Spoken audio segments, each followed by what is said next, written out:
Hello friends, नमस्कार। आज की वीडियो में हम खटखटा बाबा की कहानी सुनेंगे। कैसे एक रानी ने एक कलेक्टर को खटखटा बाबा बना दिया, और बहुत ही रोचक कहानी है। खटखटा बाबा की कहानी 1905 में शुरू होती है। उत्तर प्रदेश तब के सेंट्रल प्रोविंस के इटावा में एक डिप्टी कलेक्टर हुआ करते थे। उनका नाम था पंडित शिव प्रसाद चौधरी। वे मूल रूप कश्मीरी पंडित थे। उन्हें मिस्टर सपरू के नाम से बुलाया जाता था। सपरू जी अपना दिन भर का काम खत्म कर रात के 10 बजे सोने आते। उनका एक सहायक हुआ करता था। उसका नाम मनोहर था। जैसे ही साहब आते, मनोहर उनकी सेवा में लग जाता। उनके नहाने धोने, खाने पीने का पूरा प्रबंध करता। जब सपरू साहब के सोने का समय हो जाता तब वह अपने मालिक के पैर दबाता और उनके सो जाने पर ही वहां से जाता। उस दिन भी ऐसा ही हुआ। सपरू साहब सोने के लिए आ चुके थे। मनोहर उनके पैर दबा रहा था। तब सपरू साहब ने मनोहर से कहा, मनोहर, आज एक कहानी सुनाओ। मनोहर की कहानी। मनोहर ने भी उन्हें कहानी सुनाना शुरू कर दी। एक बार की बात है। एक भव्य राज्य में एक अहंकारी राजकुमारी रहती थी। उसकी बहुत सारी दासियां थीं। सभी दासियां पूरी सतर्कता से के साथ अपने कार्य को करती थी। उसकी एक खास दासी थी, जो उसके बिस्तर को प्रतिदिन साफ सुथरा करती, सजाती एवं उस पर इत्र लगती।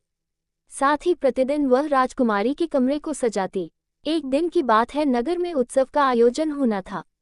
सभी दासियों के पास बहुत कार्य थे। इस दासी के पास भी बहुत सारे कार्य थे। उसने सारे कार्य समाप्त कर राजकुमारी की कक्षा की सजावट के लिए पहुंची। अत्यंत थकी दासी ने पूरी लगन के साथ राजकुमारी के कक्ष को सजाया। फिर इत्र भी उनके बिस्तर पर लगा दिया। अपनी सजावट देख दासी अति प्रसन्न हो रही थी। सोचा, आज तो राजकुमारी अति प्रसन्न होंगी।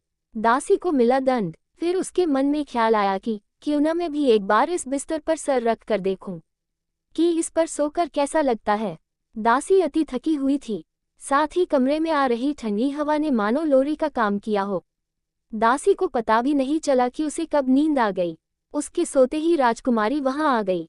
राजकुमारी ने दासी को अपने बिस्तर पर सोता देख अपना आपा खो दिया। राजकुमारी के अहंकार को ठेस पहुंची कि मेरे बिस्तर पर कोई दासी सो रही है। वह चिल्ला उठी, रे दासी, तेरी औकात की तू मेरे बिस्तर पर सोए। तुझ जैसी को मेरे कमरे में आने की अनुमति है, वही पर्याप्त है, और तूने मेरे बिस्तर पर अपने नीच देह को रखने का दुस्साहस किया। तुझे अभी के अभी यहीं 60 कोड़े मारे जाएं। दासी की माफी और हंसी। दासी राजकुमारी के पैरों में गिरकर जीवन दान मांगने लगी। बोली, राजकुमारी, मैं 60 कोड़े का दर्द नहीं सह पाऊंगी। मुझे माफ कर दीजिए, मुझसे गलती हुई है, परंतु आप मुझे गलत समझ रही हैं। मेरा आपके बिस्तर पर सोने की कोई मंशा नहीं थी। मुझसे यह अपराध गलती से हुआ। मुझे माफ कर दीजिए। परंतु राजकुमारी के अहंकार ने इतने क्रोध को जन्म दे दिया था कि वह समझ ही नहीं पाई कि वो किस अपराध के लिए क्या दंड देने जा रही है। दासी को कोड़े पड़ने लगे। वह कराहने लगी। कोड़े की पीड़ा सह नहीं पा रही थी। कष्ट में चिल्ला रही थी। जब लगभग उसे 30 कोड़े पड़ चुके थे, तब वह अचानक से हंसने लगी। उसकी हंसी सुनकर सब अचंभित रह गए।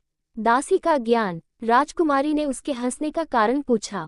तब दासी ने कहा, हे धर्मविमुख राजकुमारी, मुझे ख्याल आया कि मैं तो चंद क्षण भूलवश इस बिस्तर पर सोई तो ईश्वर ने मुझे 60 कोड़ों की सजा दी है।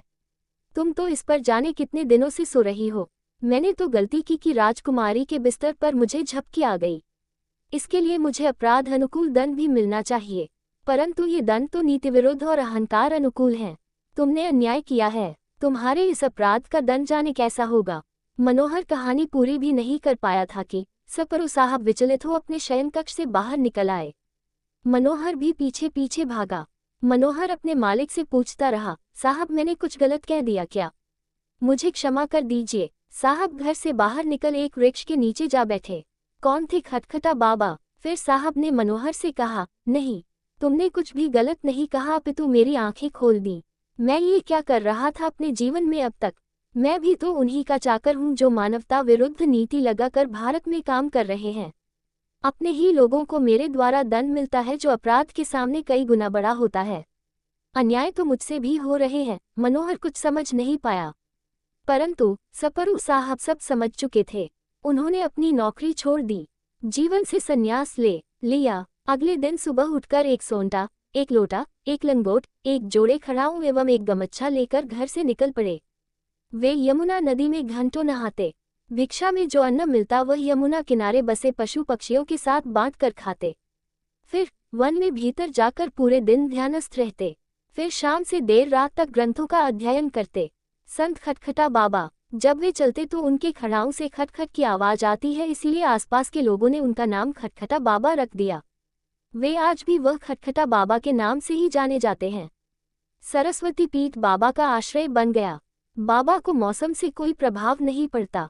वे सदैव खुले आसमान के नीचे ही सोते, मानो गर्मी, सर्दी और बरसात उनके मित्र हों। जल्दी ही बाबा के चमत्कार एवं ज्ञान की बातें पूरे भारत में होने लगी। दूर दूर से लोग बाबा के दर्शन को आते। बाबा भौतिकता के मद में चूर लोगों को रोज समझाते कि चाकरी ही करनी है तो मन की नहीं ईश्वर की करो, जीवन को व्यर्थ मत करो। बाबा मूल रूप से कश्मीरी थे। वहाँ के राजा हरि सिंह भी बाबा के दर्शन को आते। उत्तर प्रदेश के जसवंत नगर में बाबा का मंदिर है। ऐसे ही रोचक कहानी के साथ आप सब हमारे साथ बने रहिए फ्रेंड्स। और महाभारत की कहानी सुनना अच्छा लगता हो, या रामायण की कहानी सुनना अच्छा लगता हो, या भगवान जी की कहानी सुनना अच्छा लगता हो, या पूजा पाठ से रिलेटिव कोई भी जानकारी चाहिए, या तीर्थ व्रत के बारे में कुछ भी जानना है, please like comment subscribe share it. Thank you friends. हम फिर मिलेंगे अगली वीडियो में, तब तक के लिए नमस्कार।